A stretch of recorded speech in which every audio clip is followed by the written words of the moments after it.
Arrancamos este último bloque ya con la presencia del economista Ricardo Delgado para analizar las principales noticias económicas de estos últimos días. Ricardo, ¿qué tal? ¿Cómo andás? ¿Cómo andás, Alejandro? Gracias por estar aquí. Muchas gracias. Bueno, hablábamos en el primer bloque, el riesgo país viene subiendo en los últimos días y hoy cerró por encima de los 1.600 puntos, su nivel más alto desde el canje de deuda del año pasado. ¿Cuáles son, Ricardo, los factores que estás viendo que impulsan a los inversores a desprenderse de los bonos argentinos? Bueno, claramente un nivel de riesgo país del orden de los 1.600 puntos lo que está indicando es la desconfianza de los inversores de la capacidad de repago de la deuda argentina hacia adelante. Paradójicamente, en agosto Argentina cerró un canje de deuda de manera exitosa que le permitió, por lo menos hasta el año 2025, postergar una buena parte de esos vencimientos. Lo que sucede es que todavía está abierto el frente con el principal acreedor, que es el Fondo Monetario Internacional, y que además a partir de ese año 2025 los vencimientos de deuda van a superar el 8% del PBI, con lo cual es muy difícil pensar que la economía argentina pueda generar los dólares suficientes para llegar a semejante transferencia de divisas al exterior a partir del próximo gobierno. Notable igual, ¿no? Que pocos meses después de haber aceptado la propuesta argentina, hoy los inversores se están desprendiendo, ¿no?, de los títulos que surgieron de ese canje.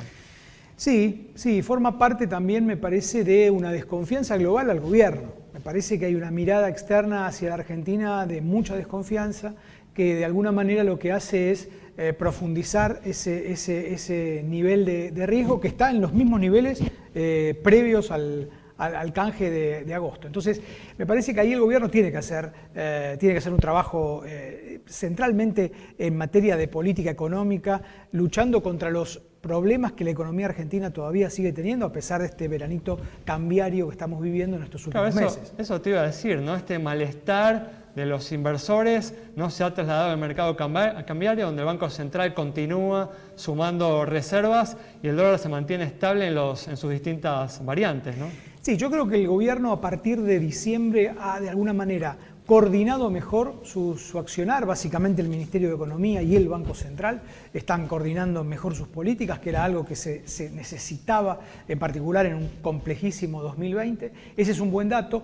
El otro dato central es que el gobierno en enero y en febrero ha logrado eliminar el déficit primario y en consecuencia ha logrado eliminar la emisión monetaria para financiar desde el Banco Central al Tesoro. Es algo temporal igual, ¿no? Sí, yo diría que hay una señal importante porque de hecho el propio ministro Guzmán y hasta el propio presidente lo ha planteado esta semana, la importancia de volver a tener equilibrio fiscal en la Argentina. Cuando Guzmán plantea en Catamarca que el déficit, o el equilibrio fiscal no es de derecha ni de izquierda, me parece que está dando además una señal, no solamente, por supuesto, a los mercados y a los inversores, sino también a la propia interna del gobierno. Pero el déficit previsto para este año es de 4,5 puntos del PBI, ¿no? El déficit primario. Sí, yo diría que incluso puede ser menos. Creo que el gobierno y que Guzmán en particular en el presupuesto ha de alguna manera tratado de estirar todo lo que se pueda.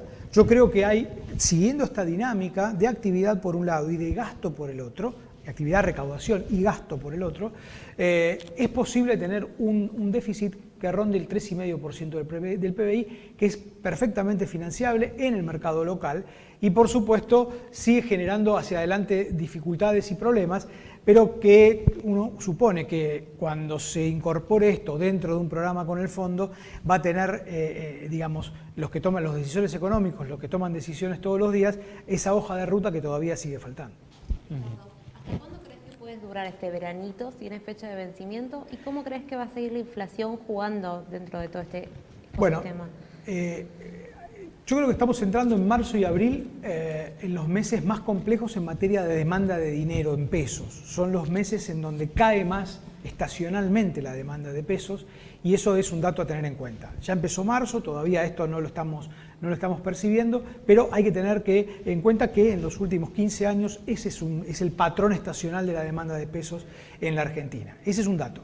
El segundo dato es, me parece que la postergación eventual o creo que ya casi fáctica del acuerdo con el fondo, no es una buena noticia porque, insisto, falta agregarle a esta economía con tanta volatilidad e incertidumbre una hoja de ruta. Y el tercer elemento central, la inflación. Yo creo que vamos a tener un proceso inflacionario todavía elevado en la primera mitad del año, en torno al 3,5% mensual en promedio, pero después hay posibilidades de que la Argentina, en tanto y en cuanto continúe esta política monetaria y fiscal más contractiva, logre descender, logre ubicar la inflación en niveles altos, pero del orden del 2,5%, en 2% mensual, lo que permitiría, bajo todos estos supuestos, que la Argentina tenga una inflación en el año del orden del 40%, que no es el 30% de Guzmán, pero tampoco el 50% que mira hoy el mercado financiero. ¿Crees que el acuerdo con el fondo se va a patear para después de las elecciones? Porque decís eso, hay una reunión, ¿no? Ahora de Guzmán con la directora del fondo el 20 de marzo, ¿no? Sí, yo diría que eso es lo que se ha dejado trascender en las últimas semanas. Creo que no es una buena señal, insisto, me parece que más allá del fondo en particular, tener el panorama cerrado en materia de vencimientos va a contribuir también a que los inversores privados sepan cuál va a ser el perfil de deuda argentina en los próximos años. Insisto, volver a tener 8 puntos de vencimientos de deuda por año para esta economía que no genera dólares, que tiene problemas para generar dólares, es un número muy alto y eso es lo que pasa, que es la situación en la que estamos hoy, volviendo al punto inicial del riesgo país. Perfecto. ¿Y cómo crees que va a seguir la evolución del riesgo país, Ricardo? ¿Hay chances de que los bonos recuperen o encuentren un piso al menos? Bueno, yo creo que, digamos, los mercados van a ir absorbiendo esta mayor, digamos, disciplina fiscal y monetaria, si es que se percibe ahora en particular a partir de marzo, y van a incorporar eso a los precios de los bonos. Yo no veo un boom, digamos, de bonos argentinos, de vuelta, porque el problema de vencimientos a partir del año 2025 es muy serio y eso de alguna manera está anticipándose en el precio actual.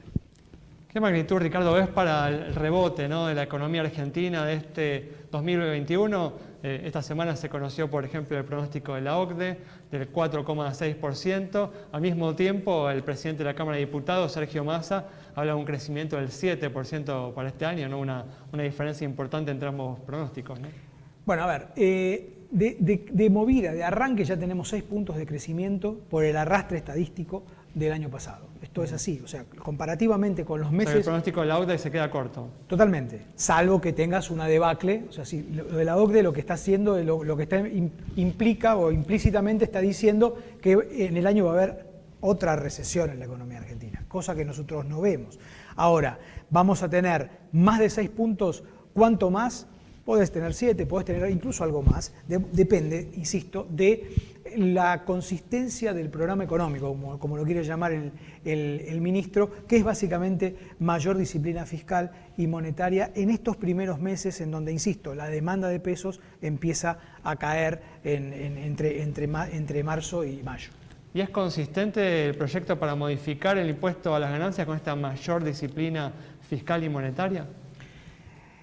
Yo creo que, a ver, primero tenemos que pensar que hacer economía es hacer política económica, es introducir siempre la política, y más en un año electoral como este. Evidentemente, la decisión de atrasar algo el tipo de cambio, de no ajustar todo lo necesario a las tarifas, de darle a la clase media con mayores ingresos, por supuesto, algún alivio desde el punto de vista tributario, como es este impuesto que se va a tratar en el Congreso, me parece que forman parte del menú esperable de cualquier gobierno, no solamente de este, sino de todos, incluso del anterior. Recordemos el año 2017 fue bastante parecido en materia de oferta económica a los votantes de las capas medias de la sociedad, que al final del día son los que terminan decidiendo hacia dónde va. ¿No te preocupa el efecto que esto pueda tener en términos macroeconómicos?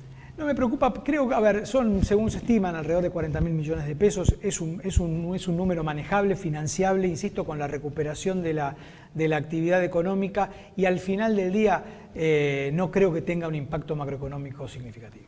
Muy bien, cerramos entonces el programa de hoy con el análisis del economista Ricardo Delgado, analizando lo que puede suceder con la economía argentina en este año electoral. Nos reencontramos el próximo viernes a las 19:30 aquí en Metro.